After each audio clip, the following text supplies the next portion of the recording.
تو نبی کریم صلی اللہ علیہ وآلہ وسلم کے بے شمار معجزات ہیں۔ اسی طریقے پہ نبی پاک صلی اللہ علیہ وسلم کا ایک معجزہ جو آپ کی شان کو بھی بڑھانے والا ہے اور دوسرے نبیوں سے آپ کی امتیازی حیثیت کو بھی بتانے والا ہے، اور نبی کریم صلی اللہ تعالیٰ علیہ وسلم کی اللہ کے ہاں جو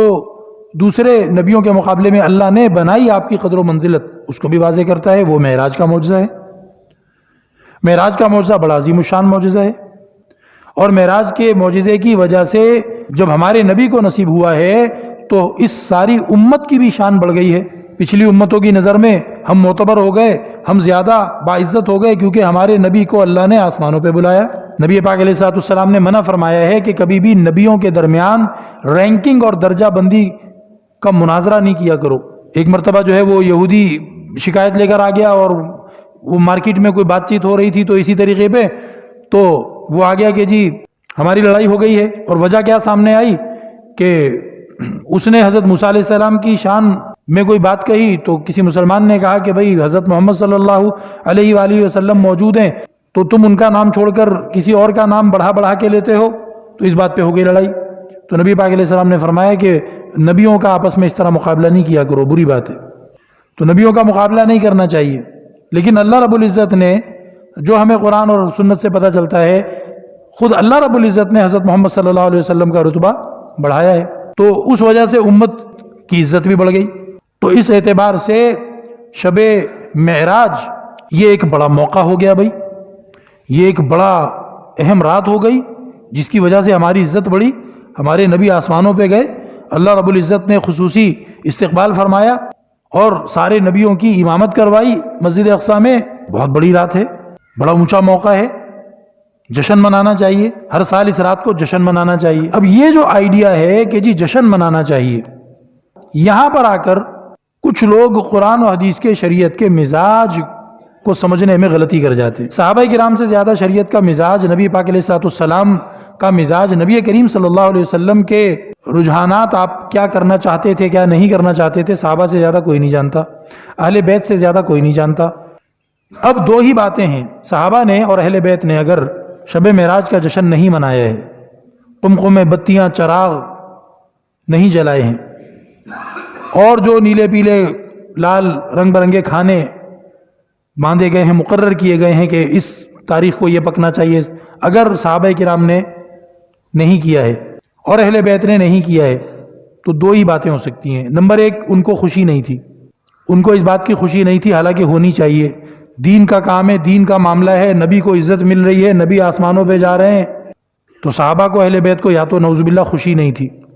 تو اگر دین کے کسی معاملے میں کسی بندے کو سرشاری نہ ہو، کوئی بندہ ایکسائٹڈ ہو کر اس دین کے کام میں آگے نہ آئے، تو مطلب یہ ہوا کہ وہ دین میں سست ہے،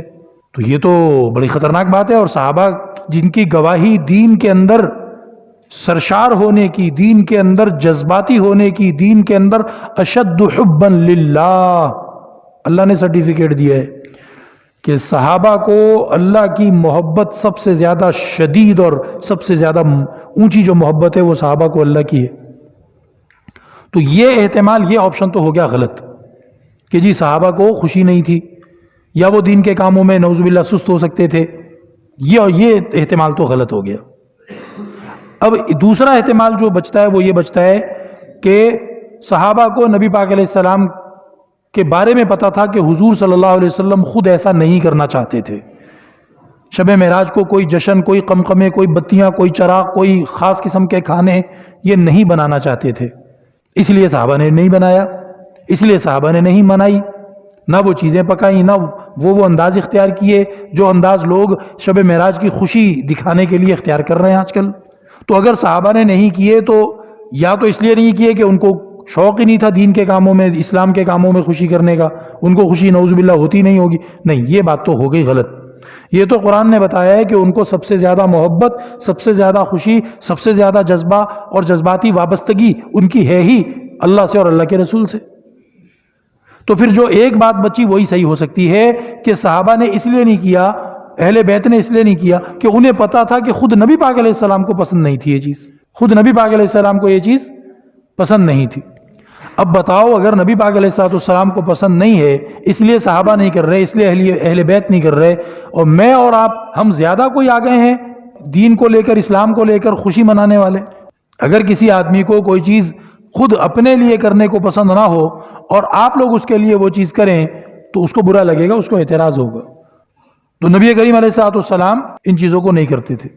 معجزہ ہے، بالکل ہے معجزہ، نبی پاک علیہ الصلوۃ والسلام کے اس معجزے کی شان بھی بیان کی جاتی ہے، الحمدللہ ہم بھی بیان کرتے ہیں، تمام اہل حق علماء بیان کرتے ہیں۔ معراج سے بڑا معجزہ، معراج جیسا ممتاز معجزہ جو کسی اور نبی کو نہیں ملا، وہ ہمارے نبی پاک علیہ السلام کو اللہ نے عطا فرمایا اپنی فضل و رحمت سے، جس سے ہماری بھی امت محمدیہ کی شان بڑھ گئی دوسری امتوں میں۔ بہت بڑی نعمت ہے اللہ کی، بہت بڑا اعزاز ہے، لیکن